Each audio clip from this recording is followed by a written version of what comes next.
whereas systematic and orchestrated genocidal violence was perpetrated against Sikhs in 1984 in the capital territory of Delhi.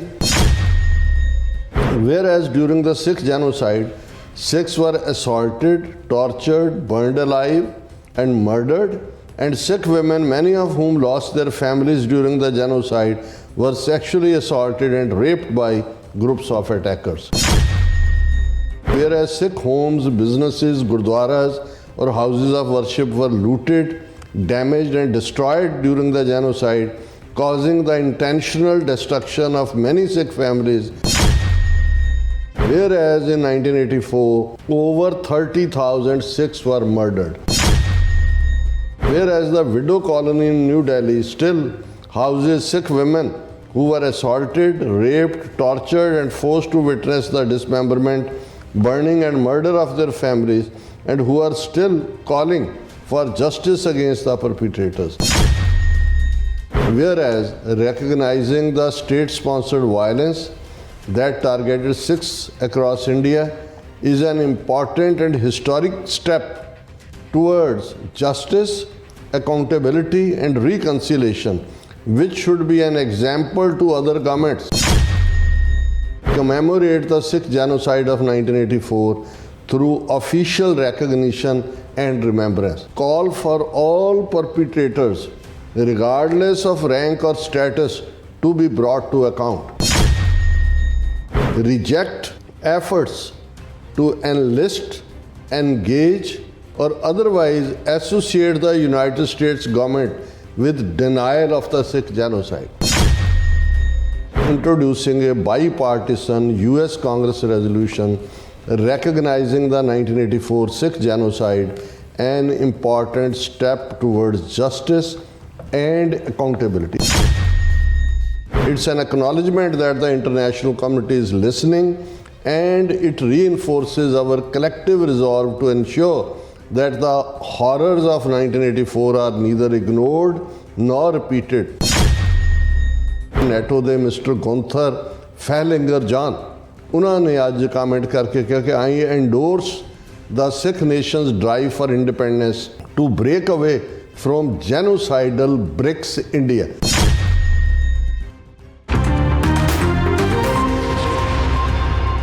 Waheguru ji ਕਾ ਖਾਲਸਾ ਵਾਹਿਗੁਰੂ ਜੀ ਕੀ ਫਤਿਹ। TV84 ਦੇ ਸਾਰੇ ਦਰਸ਼ਕ ਤੇ ਸਰੋਤੇ ਜਿਹੜੇ ਇਸ ਵਕਤ ਸਾਡੇ ਨਾਲ ਨਾਰਥ ਅਮਰੀਕਾ ਦੇ ਵਿੱਚੋਂ ਜੁੜੇ ਆ ਜਾਂ ਫਿਰ ਸੋਸ਼ਲ ਮੀਡੀਆ ਤੇ ਸਾਨੂੰ ਦੁਨੀਆ ਭਰ ਦੇ ਵਿੱਚ ਦੇਖ ਰਹੇ ਆ, ਮੈਂ ਅਮਰਜੀਤ ਸਿੰਘ TV84 ਦੇ ਸੱਚੋ ਸੱਚ ਪ੍ਰੋਗਰਾਮ ਦੇ ਵਿੱਚ ਆਪ ਸਭ ਦਾ ਤਹਿ ਦਿਲੋਂ ਸਵਾਗਤ ਕਰਦਾ। ਆਓ ਡਾਕਟਰ ਅਮਰਜੀਤ ਸਿੰਘ ਸਾਡੇ ਨਾਲ ਇਸ ਵਕਤ ਜੁੜੇ ਹੋਏ ਆ, ਖਾਲਿਸਤਾਨ ਅਫੇਅਰਸ ਸੈਂਟਰ ਦੇ ਸੰਚਾਲਕ, ਉਹਨਾਂ ਨਾਲ ਮਿਲ ਕੇ ਅੱਜ ਦੇ ਪ੍ਰੋਗਰਾਮ ਦੀ ਸ਼ੁਰੂਆਤ ਕਰਦੇ ਹਾਂ।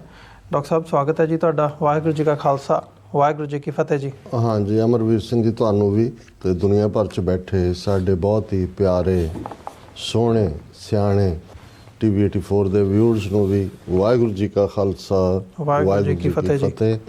ਸਾਡੇ ਬਹੁਤ ਹੀ ਪਿਆਰੇ ਮੁਸਲਮਾਨ ਭੈਣਾਂ ਭਰਾਵਾਂ ਨੂੰ ਅਸਲਾਮ ਅਲੈਕਮ। ਗੰਗਾ ਜਮਨੀ ਤਹਿਜ਼ੀਬ ਦੇ ਹਿੰਦੂ ਤਵੀਆਂ ਨੂੰ ਨਮੋ ਨਮੇ ਜੀ। ਡਾਕਟਰ ਸਾਹਿਬ ਸ਼ੁਰੂਆਤ ਕਰੀਏ। ਅੱਜ ਅਸੀਂ 25 ਅਕਤੂਬਰ 2024 ਤੇ 10 ਕੱਤਕ ਨਾਨਕਸ਼ਾਹੀ ਸੰਮਤ 556 ਦੇ ਦਿਨ ਵਿਚਾਰ ਚਰਚਾ ਕਰਨ ਜਾ ਰਹੇ ਹਾਂ ਤੇ ਸ਼ੁਰੂਆਤ ਕਰਦੇ ਹਾਂ ਅੱਜ ਦੇ ਪ੍ਰੋਗਰਾਮ ਦੀ ਅੱਜ ਦੀ ਸਪਾਂਸਰਸ਼ਿਪ ਤੋਂ। ਅੱਜ ਦੀ ਜਿਹੜੀ ਸਪਾਂਸਰਸ਼ਿਪ ਹੈਗੀ ਹੈ ਅਕਾਲੀ ਦਲ ਅੰਮ੍ਰਿਤਸਰ ਦੇ ਸੀਨੀਅਰ ਆਗੂ ਇੱਥੇ ਹਿਊਸਟਨ ਟੈਕਸਸ ਦੇ ਵਿੱਚ ਸਰਦਾਰ ਜੀਤ ਸਿੰਘ ਆਲੋਰਖ, ਉਹਨਾਂ ਵੱਲੋਂ ਤੇ ਉਹਨਾਂ ਦੇ ਪਰਿਵਾਰ ਵੱਲੋਂ ਅੱਜ ਦੀ ਸਪਾਂਸਰਸ਼ਿਪ ਭੇਜੀ ਗਈ ਹੈ ਪੰਥ ਦੀ ਚੜ੍ਹਦੀ ਕਲਾ ਦੇ ਲਈ। ਤੇ ਨਾਲ ਹੀ ਨਾਲ ਸੁਨੇਹਾ ਇਹੀ ਹੈ ਸਾਡੇ ਲਈ, ਸਾਡੀ ਟੀਮ ਦੇ ਲਈ ਕਿ ਭਾਈ ਜਿਹੜਾ ਤੁਸੀਂ ਕਾਰਜ ਇਹ ਰੰਭਿਆ ਹੋਇਆ TV84 ਇੱਕ ਪੰਥ ਦਾ ਅਦਾਰਾ ਹੋਣ ਦੇ ਨਾਤੇ ਇਸ ਨੂੰ ਨਿਰੰਤਰ ਜਾਰੀ ਰੱਖੋ ਤੇ ਕੋਸ਼ਿਸ਼ ਇਹਨੂੰ ਵਧਾਉਣ ਦੇ ਲਈ ਕਰੋ। ਤੇ ਨਾਲ ਹੀ ਨਾਲ ਬਾਕੀਆਂ ਨੂੰ ਵੀ ਅਪੀਲ ਕੀਤੀ ਹੈ ਭਾਈ ਜਿੱਥੇ ਦਸਵੰਧ ਦੀ ਮਾਇਆ ਹੁੰਦੀ ਹੈ, ਦਸਵੰਧ ਆਪਣਾ ਤੁਸੀਂ ਸਮੇਂ ਦਾ ਕੱਢ ਸਕਦੇ ਹੋ ਜਾਂ ਆਪਣੀ ਕਿਰਤ ਕਮਾਈ ਦੇ ਵਿੱਚੋਂ ਕੱਢ ਸਕਦੇ ਹੋ, ਉਹ ਜ਼ਰੂਰ ਜਿਹੜੀਆਂ ਪੰਥਕ ਪਿੜ ਦੇ ਵਿੱਚ ਕੰਮ ਕਰ ਰਹੀਆਂ ਜਥੇਬੰਦੀਆਂ ਨੇ ਉਹਨਾਂ ਦੇ ਤੱਕ ਪੁੱਜਦਾ ਕਰੋ। ਸੋ ਇਹੀ ਉਹਨਾਂ ਦਾ ਸੁਨੇਹਾ ਆ ਅੱਜ ਦਾ। ਦੇਖੋ, ਸਭ ਤੋਂ ਪਹਿਲਾਂ ਤਾਂ ਅਸੀਂ ਸਰ ਜੀਤ ਸਿੰਘ ਆਲੋਆਰਖ, ਉਹਨਾਂ ਦੇ ਸਮੁੱਚੇ ਪਰਿਵਾਰ, ਉਹਨਾਂ ਦੀ ਸਿੰਘਣੀ ਸਾਹਿਬਾਂ ਜਿਹੜੇ ਲੰਬੇ ਵਕਤ ਤੋਂ ਸੰਘਰਸ਼ ਦੇ ਨਾਲ ਜੁੜੇ ਹੋਏ ਨੇ, ਬੜੀ ਦਲੇਰੀ ਦੇ ਨਾਲ ਉਹਨਾਂ ਨੇ 1990 ਦੇ ਵਿੱਚ ਵੀ ਆਪਣਾ ਯੋਗਦਾਨ ਪਾਇਆ ਔਰ ਫਿਰ ਜਦੋਂ ਹਾਲਾਤਾਂ ਨੇ ਅਮਰੀਕਾ ਵੱਲ ਉਹਨਾਂ ਨੂੰ ਤੋਰਿਆ ਤੇ ਇੱਥੇ ਆ ਕੇ ਵੀ ਉਹਨਾਂ ਨੇ ਸਮੁੱਚੇ ਪਰਿਵਾਰ ਦੇ, ਜਿਹਦੇ 'ਚ ਉਹਨਾਂ ਦੇ ਦੋਵੇਂ ਬੇਟੇ ਇਕਬਾਲ ਸਿੰਘ, ਹਰਪਾਲ ਸਿੰਘ ਔਰ ਬੇਟੀ ਜਸਪਾਲ ਕੌਰ ਸ਼ਾਮਲ ਹੈ, ਉਹਨਾਂ ਦੀ ਸਿੱਖੀ ਪ੍ਰਤੀ, ਕੌਮੀ ਕਰ ਖਾਲਿਸਤਾਨ ਪ੍ਰਤੀ ਜਿਹੜੀ ਡੈਡੀਕੇਸ਼ਨ ਹੈ ਉਹ ਅਨਕੁਐਸਚਨੇਬਲ ਹੈ। ਔਰ ਇਹ ਠੀਕ ਹੈ ਕਿ ਇੱਥੇ ਆ ਕੇ ਸਕਰੈਚ ਤੋਂ ਸ਼ੁਰੂ ਕਰਨਾ ਪੈਂਦਾ। ਬਹੁਤ ਮਿਹਨਤ ਕੀਤੀ ਹੈ ਭੈਣ ਜੀ ਨੇ ਵੀ, ਭੈਣ ਜੀ ਪਹਿਲਾਂ ਆ ਗਏ ਸਨ ਔਰ ਬਾਅਦ ਦੇ ਵਿੱਚ ਭਾਈ ਸਾਹਿਬ ਨੇ ਵੀ ਔਰ ਬੱਚਿਆਂ ਨੇ ਵੀ, ਔਰ ਅੱਜ ਸਕਸੈਸਫੁਲ ਕਾਰੋਬਾਰੀ ਨੇ ਔਰ ਹਿਊਸਟਨ ਦੇ ਵਿੱਚ ਮੁਕਾਮ ਕਰਦੇ ਨੇ। ਹਾਲਾਂ ਕਿਉਂਕਿ ਸਾਡਾ ਪ੍ਰੋਗਰਾਮ ਬੜੇ ਸ਼ਾਰਟ ਨੋਟਿਸ 'ਤੇ ਬਣਿਆ, ਇਸ ਲਈ ਅਸੀਂ ਆਰਕ ਸਾਹਿਬ ਨੂੰ ਪਹਿਲਾਂ ਨਹੀਂ ਦੱਸ ਸਕੇ। ਜਦੋਂ ਤੱਕ ਅਸੀਂ ਪਹੁੰਚੇ ਉਹ ਆਲਰੇਡੀ ਆਊਟ ਆਫ ਟਾਊਨ ਸਨ, ਪਰ ਉਹਨਾਂ ਨੇ ਇਸ ਗੱਲ ਨੂੰ ਯਕੀਨੀ ਬਣਾਇਆ ਕਿ ਅਸੀਂ ਘਰ ਵੀ ਉਹਨਾਂ ਦੇ ਗਏ ਔਰ ਉਹਨਾਂ ਨੇ ਬੜੇ ਪਿਆਰ ਨਾਲ ਜਿਵੇਂ ਸਾਰਿਆਂ ਦਾ ਸਨਮਾਨ ਕੀਤਾ। ਹੋਰ ਵੀ ਸਾਰੇ ਡਾਕਟਰ ਆਜ਼ਾਦ, ਭਾਈ ਜਰਨੈਲ ਸਿੰਘ, ਇਹ ਸਾਰੇ ਨਾਲ ਸਨ। ਔਰ ਇਹ ਜਿਹੜੀ ਕਮਿਟਮੈਂਟ ਹੈ ਸ਼੍ਰੋਮਣੀ ਅਕਾਲੀ ਦਲ ਅੰਮ੍ਰਿਤਸਰ ਨਾਲ, ਉਹਨਾਂ ਦਾ ਉਸ ਜ਼ਮਾਨੇ ਦਾ ਕਿਸੇ ਵੇਲੇ ਸੰਗਰੂਰ ਜ਼ਿਲ੍ਹੇ ਦੇ ਪ੍ਰੈਜ਼ੀਡੈਂਟ ਹੋਣ ਦੇ ਨਾਤੇ ਵੀ ਔਰ ਪਾਰਟੀ ਦੇ ਥੰਮ ਹੋਣ ਦੇ ਨਾਤੇ ਸਰ ਸਿਮਰਨਜੀਤ ਸਿੰਘ ਮਾਨ ਹੋਰਾਂ ਦੀ ਪਾਰਲੀਮਾਨੀ ਹਲਕਿਆਂ ਤੋਂ ਸਕਸੈਸ ਦੇ ਵਿੱਚ ਉਹਨਾਂ ਦਾ ਇੱਕ ਵੱਡਾ ਯੋਗਦਾਨ ਰਿਹਾ।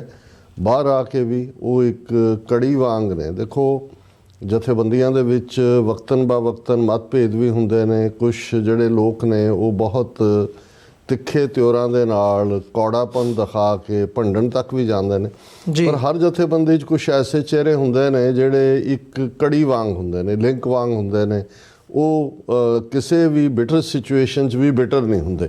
ਔਰ ਮੈਂ ਸਮਝਦਾ ਸਰ ਅਜੀਤ ਸਿੰਘ ਆਰਕ ਇੱਕ ਬੜੇ ਨਰਮ ਠੰਡੇ ਸੁਭਾਅ ਦੇ, ਪਰ ਕਾਜ਼ ਪ੍ਰਤੀ ਕਮਿਟਡ ਔਰ ਚੰਗੇ ਢੰਗ ਨਾਲ ਜਿੱਥੇ ਉਹਨਾਂ ਦੀ ਪਾਰਟੀ ਲਾਇਲਟੀ ਜਿਹੜੀ ਹੈ ਉਹ ਮੁਕੰਮਲ ਹੈ, ਉੱਥੇ ਪੰਥਕ ਏਜੰਡੇ ਦੇ ਲਈ ਉਹਨਾਂ ਦੀ ਜਿਹੜੀ ਪਹੁੰਚ ਆ ਓਪਨ ਹੁੰਦੀ ਹੈ। ਅਸੀਂ ਵੀ ਸਮੇਂ-ਸਮੇਂ ਜਿਹੜਾ ਇਸ ਗੱਲ ਨੂੰ ਅਨੁਭਵ ਕੀਤਾ ਹੈ, ਕਿਉਂਕਿ ਜਦੋਂ ਤੁਸੀਂ ਪੰਥਕ ਪਿੜ 'ਚ ਹੁੰਦੇ ਹੋ ਲਗਭਗ 40 ਸਾਲ ਤੋਂ ਜ਼ਿਆਦਾ ਦੇ ਸਮੇਂ ਤੋਂ, ਮੈਂ ਵੀ ਇਹ ਅਨੁਭਵ ਕੀਤਾ ਹੈ ਵੀ ਬੰਦੇ ਉਹੀ ਹੁੰਦੇ ਨੇ। ਕਈ ਵਾਰ ਤੁਹਾਡੇ ਨਾਲ ਉਹ ਨਾਰਾਜ਼ ਵੀ ਹੋ ਜਾਂਦੇ ਨੇ, ਕਿਸੇ ਹੋਰ ਪਾਸੇ ਚਲੇ ਜਾਂਦੇ ਨੇ, ਪਰ ਲੈ ਦੇ ਕੇ ਹਰ ਥਾਂ ਗਿਣੇ ਚੁਣੇ ਲੋਕ ਨੇ, ਉਹਨਾਂ ਦੇ ਵਿੱਚ ਹੀ ਤੁਸੀਂ ਵੱਜਣਾ ਹੁੰਦਾ ਜਾਂ ਉਹਨਾਂ ਨੇ ਤੁਹਾਡੇ 'ਚ ਵੱਜਣਾ ਹੁੰਦਾ ਜੀ। ਸੋ ਉਹਦੇ 'ਤੇ ਮੈਨੂੰ ਹਮੇਸ਼ਾ ਇੱਕ ਸਿਆਣੇ ਬੰਦੇ ਦੀ ਗੱਲ ਕਹੀ ਹਮੇਸ਼ਾ ਯਾਦ ਰਹਿੰਦੀ ਹੈ ਕਿ ਆਪਣੇ ਮੂੰਹੋਂ ਕਦੇ ਵੀ ਐਸਾ ਕੁਝ ਨਾ ਕੱਢੋ ਜਦੋਂ ਤੁਹਾਡੀ ਵਿਗੜ ਜਾਏ ਕਿ ਜਦੋਂ ਤੁਸੀਂ ਦੁਬਾਰਾ ਦੋਸਤ ਬਣੋ ਤੁਹਾਨੂੰ ਆਪਣੀ ਕਈ ਗੱਲ 'ਤੇ ਸ਼ਰਮਿੰਦਗੀ ਹੋਏ।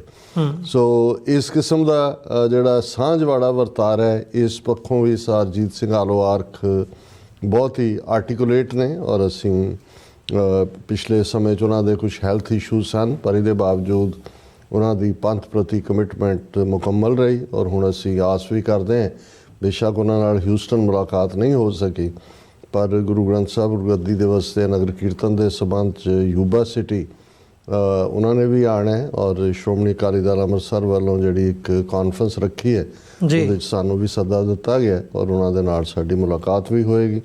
ਸਮੁੱਚੇ ਪਰਿਵਾਰ ਦਾ ਬਹੁਤ-ਬਹੁਤ ਧੰਨਵਾਦ ਜੀ।